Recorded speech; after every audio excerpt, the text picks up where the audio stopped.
So hello everyone, how are you? I'm good and I hope you are too. Today I will show you a very cool little trick that I came up with. Nothing too big, we're not doing a full-blown copy audit, we're not designing a full-blown voice and tone profile, we're just doing something very small that takes you very little time but will help you a lot in your everyday practice as a UX writer. So if you're ready for that, let's do this.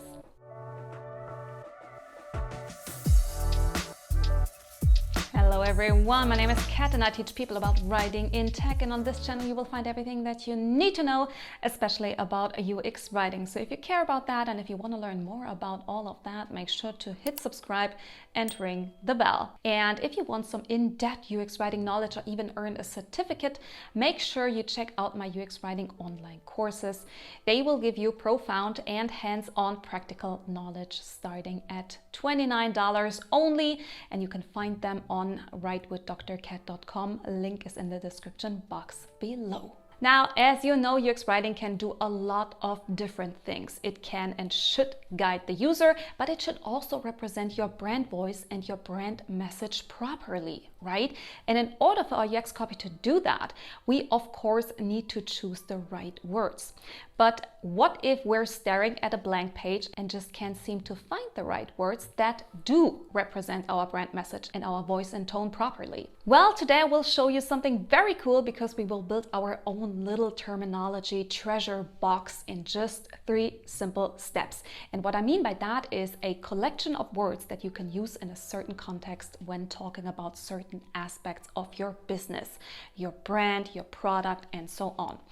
You can then attach that treasure box, word list, whatever, to your voice and tone guide, so it will help you and everybody else who works with it find the right words at the right time. And as I said, there are only 3 steps to this, so this is a very simple and quick to use procedure.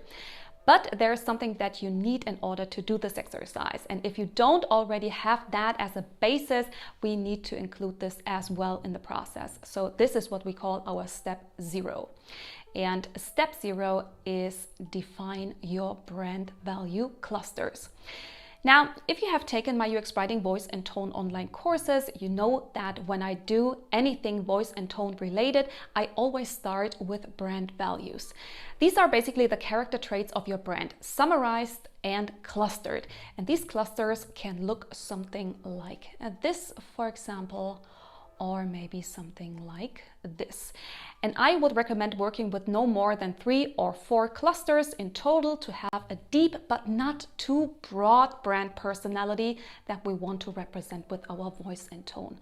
And this is what we need, this is what our work will be based on, but don't worry if you don't have brand value clusters yet, you can just create them and I will show you how.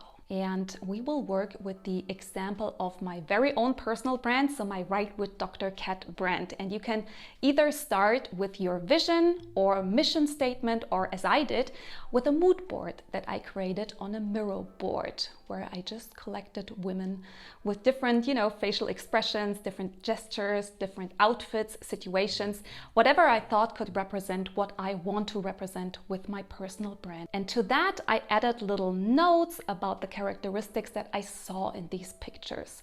So some of the photos represent professionalism and experience and intelligence for me. And when we move further down, we see closely related to that reliability, steadiness, confidence. And when we move over to the right, there's also empathy and lightheartedness and friendliness, positivity, because I felt like I wanted to represent both, right? On the one side, professionalism and profound knowledge, and on the other side, all the human aspects, being approachable, being open, having fun, and enjoying what I do. So you see, your brand can consist of different shades and different parts that come together. Now, when you have that, you take all of these characteristics and cluster them logically so that we really get to see the different sides of your brand, like here. You see that for my brand, I chose 4 different clusters that just emerged from my vision board and the description of my vision board. And what I always do is I choose a core value that best represents a cluster so that I can give each cluster a certain name. And looking at this, you can see we have the trustworthy cluster, including brand characteristics like experienced, confident, professional, reliable, and steady. Then we have the smart cluster, which contains characteristics such as smart, simple, and intelligent. Then we have the positive cluster, which comprises joyful and optimistic. And ultimately, there is the helpful cluster with friendly, kind-hearted, light-hearted, empathetic, and approachable. These are your value clusters, and this is what we will work with. This is our step 0, okay? And you can do this on a Miro board or in FigJam or any other interactive digital canvas, okay? And when you're done with that, we can now head over to step 1, which is a brainstorm terminology. And for that, we create a little more space here, okay? We give ourselves some room. And what we do now is we just brainstorm words that we associate with these clusters. Adjectives, nouns, adverbs, phrases, metaphors, whatever comes to your mind, okay? This is just brainstorming, so there's no right or wrong here. And I will show you what I wrote down for my example. You can see here for the first cluster, trusted, strong, profound, expertise, industry expert, knowledge. For the second cluster, we have much fewer. I couldn't come up with a lot, only a few things came to my mind. So something like well thought out, intuitive, clever, logic. The third cluster, again, was very tough for me also. I came up with easy and with ease. So I imagine me and my clients and my students just handling UX writing with ease. Everything is smooth and it feels natural, okay? So it's a positive experience for all of us. That's what I want my business to be about. And for the fourth cluster, we have terms like kind, open, understand and understanding, and listen. And when we now zoom out and look at this thing as a whole, you can see that I found a lot of words for the first cluster and not a lot for the other 3 clusters. And that's okay, friends, because we're not alone in this, right? Not only can you ask your team or stakeholders for more words, you can also, of course, ask ChatGPT about it. Just head over there and try the following prompt, which I will also put in the comment section of this video. Try asking, I want to define terminology for my brand that I can use in different kinds of copy. For example, social media, marketing, etc. Can you help me brainstorm? Please give me nouns, verbs, adjectives, single words, expressions, metaphors, etc. for each of my 4 brand value clusters. These are my brand value clusters. Number 1, the trustworthy cluster with I'm trustworthy, steady, reliable, professional, confident, experienced. Number 2, the smart cluster. I'm smart, intelligent, and simple. Number 3, the positive value cluster. I'm joyful, positive, optimistic. Number 4, the helpful value cluster. I'm friendly, approachable, helpful, kind-hearted, light-hearted, empathetic, and approachable. Please give me at least 10 adjectives, adverbs, and nouns for each cluster. Don't repeat any of the words I already mentioned, and please make sure the adverbs, nouns, and adjectives don't have the same word stem so that all words you suggest are as diverse as possible. This is the prompt, and of course you replace my clusters with your own clusters. And as you can see, ChatGPT will come up with a lot of words. You can also ask, of course, for more words and phrases and claims, whatever you want. But what you then definitely need to do is go through ChatGPT's response and select the ones that you consider appropriate for your brand, because not all of them will be. So choose what you think works and add it to your board. And as you can see in my example, we really gained a lot more words that associate well with my brand characteristics. So this was step 1, brainstorming terminology. And in step 2, we once again cluster, but in a way that allows us to use these words effectively in our writing practice. And for this, we remove the brand value clusters and put all of these post-its on the side.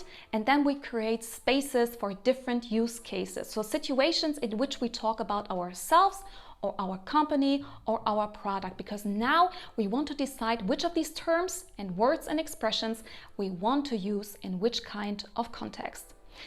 So let's first define those kinds of context. In what types of context do I want my brand to shine through? For me, the first one is describing myself. The second is describing my products. The next is describing what I do for my clients. And the last one is describing my clients' feelings when using my products or services. These are the different types of context I want set terminology vocabulary for, even though yours could also look a little different depending on what kind of business you write for. But these are mine. And what I do then is I put all my words into the right places so that I know when I talk about myself or my company, I describe my products, I use these words. And when I want to tell my clients what I do for them, I use these words. That's cool, isn't it? So we've already come very, very far. This is the result of the process so far. And when we're done with this, there's still a third step, and that is refinement. As you can see, there is still a lot of inconsistency going on. There are also some terms that at this point I don't consider appropriate anymore, like strong, for example, because I just don't see any context in which I realistically would call myself strong. Also, I see some terms in the first quarter that I would also put in the fourth quarter, like expertise and understand. And what I do as a last step is I edit these expressions into versions of themselves that I would actually use in my writing. You know, just optimize everything that needs to be optimized. Add something, take something away, move something around. Okay, so basically I'm preparing this in a way that it can actually be used by writers. And when we're done with that, we're basically good to go.